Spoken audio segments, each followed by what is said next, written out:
1902, the automobile was firmly established as a threat to the peace, quiet, and sanity of communities across the land. And bedecking their cars with floral arrangements, playboys broke Sabbaths in such social centers as Newport, Rhode Island. But while the social set was buying kicks by the volt in electrics and by the sputtering gallon, many more realized that the automobile was more than a fad. It was here to stay. For automobile companies, however, it was another matter. Pierce Arrow was born in 1902, and Franklin. But it was also the birth year of long-forgotten entries like the Oakey Automobile Company out of Columbus, the Bristol Motor Car Company of Connecticut, and in November of that precarious year, Cadillac incorporated with a capital stock of $300,000 to manufacture a single-cylinder automobile. The plant then was the old Detroit Automobile Company at Cass Avenue and the railroad crossing. Detroit was a small town in those days. The previous owner of that building was Henry Ford. As in the decade before, and the decades after the announcement of the Cadillac Automobile Company, cars came and they were gone. Some lasted no longer than the day they were born. Others lingered on for a time, then failed, either because of unreliable engineering and manufacture, lack of a sound retail sales organization, or both. Winton, a great name in the automobile business for many years, built a good automobile, but it left the scene in 1924. An interesting fact here, Winton didn't believe in salesmen. Cadillac had not only the engineering genius of Henry M. Leland, but from the very beginning, Cadillac urged men to join the company and sell. Cadillac believed profit would be assured, and as an ad puts it, the agent who doesn't secure it now is apt to hie himself to the woodshed a little later and gently kick himself all over the place. Will you be one of the unfortunates? Now is the time to decide. And men got wise and decided. In addition to Detroit, in Chicago and Jersey City, Toronto and Georgia, from Los Angeles to Portland, and by 1903, in 34 cities across the land.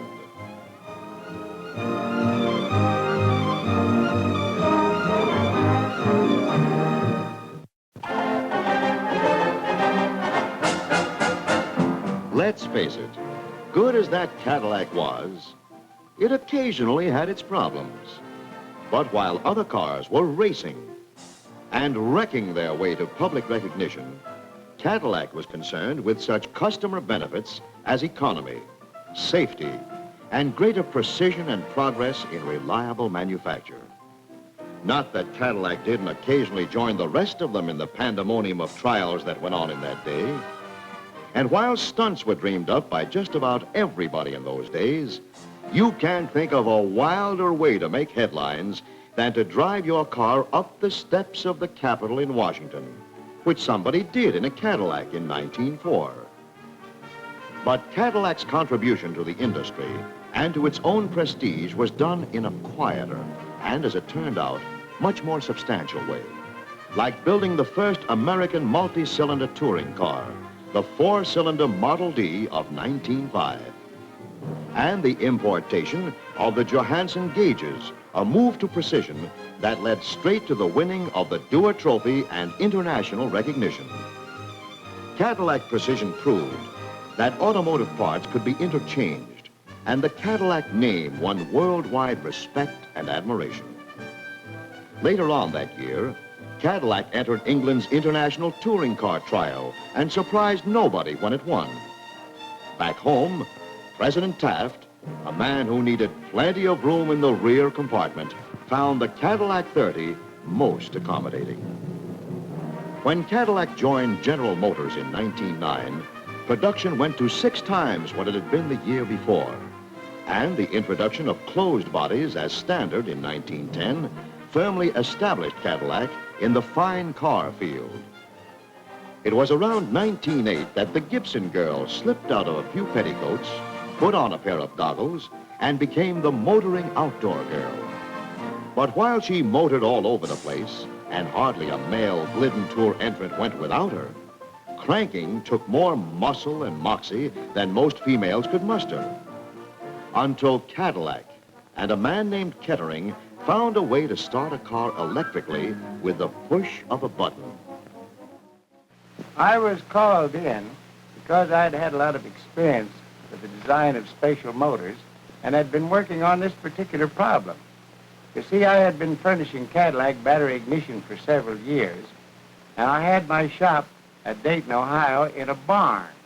I had the principles of the self-starter very well in my mind, but I had to design it so as to meet the rigid requirement of the Cadillac engineers. They were just as hard to work for then as they are now. Theoretically, this damn thing ought to work now. And it does, too. Of course, in classic fashion, they said it couldn't be done. And salesmen said that even if it could, it would be too dangerous and wouldn't sell. But Cadillac thought it could be done, would sell, and built it into the car.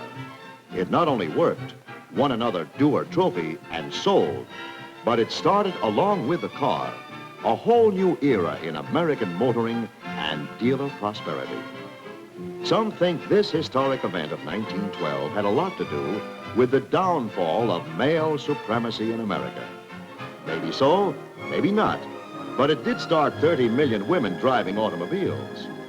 But while Kettering's design started not only the engine, but everything electrical in a car, another Cadillac advance followed, which is considered just as important, if not more so, to Cadillac salesmen today.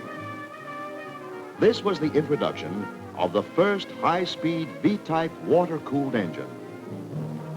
In introducing the V8, Cadillac got the jump on all other manufacturers, a lead in time and experience that Cadillac's competition can never overtake. Cadillac dealers everywhere were quick to sense this advantage. The year, 1914.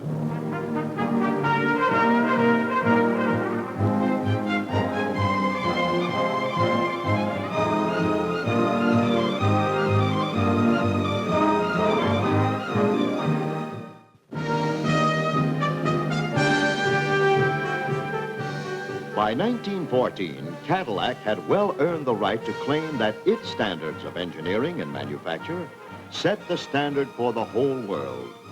And while the Cadillac became a fine car and was the personal choice of heads of nations, big and not so big, Ford, which had gone the other way, became the first choice of Keystone cops. As a matter of fact, it might be said that the production lines of Ford in Detroit and Mack Sennett in Hollywood both started in 1914 and with the same product.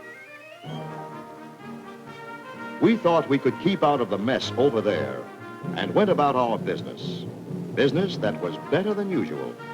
And Cadillac had time to think about such things as safer nighttime driving and introduced the tilt beam headlight. And Theodore McManus, one of the founders of Cadillac's present advertising agency, could write the greatest ad ever written for an American product. The penalty of leadership. If the leader truly leads, he remains the leader. And the Cadillac crest, then as now, stood for the dynamic leadership it will never relinquish to any other motor car. In 1916, Cadillac became a division of General Motors. Production soared to 18,000 cars. In those days, a very impressive fine car figure. By 1917, German subs had done just about all we could take, and we were at war. The official staff cars of that war were Cadillacs. The ROTC, however, was not furnished with Cadillacs, and young engineering students, like one named Frederick Arnold, walked. Cadillac supplied 2,350 staff cars, but also produced Liberty aircraft engines and parts, tools and gauges, chassis for various military vehicles, tractor power plants for the artillery. The delirium of joy that welcomed the armistice was soon sobered by a grim period of economic readjustment. Cadillac dramatically demonstrated its belief in the future of our economy by building a new factory to meet what was known to be a growing demand for fine cars. There may be those who kept cool with Coolidge, but the 20s was a zany period, the zaniest.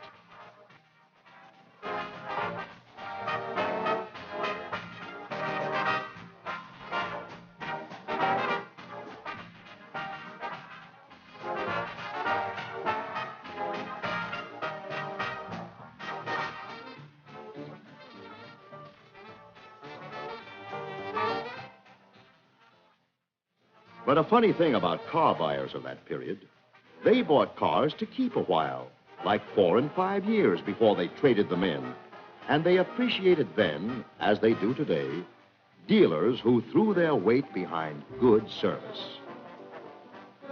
Cadillac reliability reached the point where a dealer could offer his customer a comprehensive service policy, a new landmark in the industry in service and customer relations.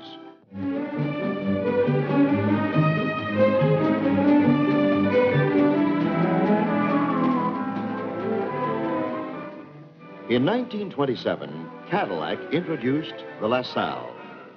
To style the LaSalle, Cadillac brought in a young man from California, Harley Earl, and car styling became, for the first time in the industry, a separate automotive department. Total Cadillac division sales went well past 47,000, up to then a record high. And the last time the owner of a new Cadillac had any excuse for grinding his gears was in 1928, when Cadillac introduced synchro mesh transmission to the industry. 1929 was a good year until that week of October 21st. While the shock was felt heavily by everybody, and a lot of white-collar workers were pulling muscles they never knew they had, Cadillac continued to invest in the future, adopting chrome plating as standard, and launching a program begun in happier times to provide the best that could be built for Cadillac customers. But in 1932, fine car buyers probably were too apprehensive to sign an order. And in 33, they still wanted to wait and see. Cars continued to change hands, however, one way or another. In Chicago, a good for instance, 9,068 cars were sold. 10,000 were stolen.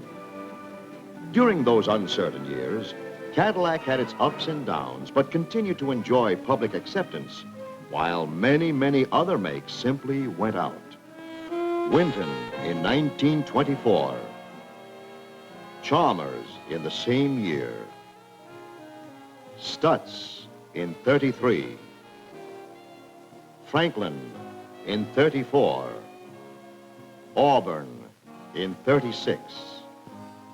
And Piers Arrow, one of Cadillac's most distinguished rivals, built its last car in 1938. Packard was, of course, a formidable competitor, but it made a move in this period which, while it increased total sales, was to have an unhappy effect on Packard's position in the fine car field.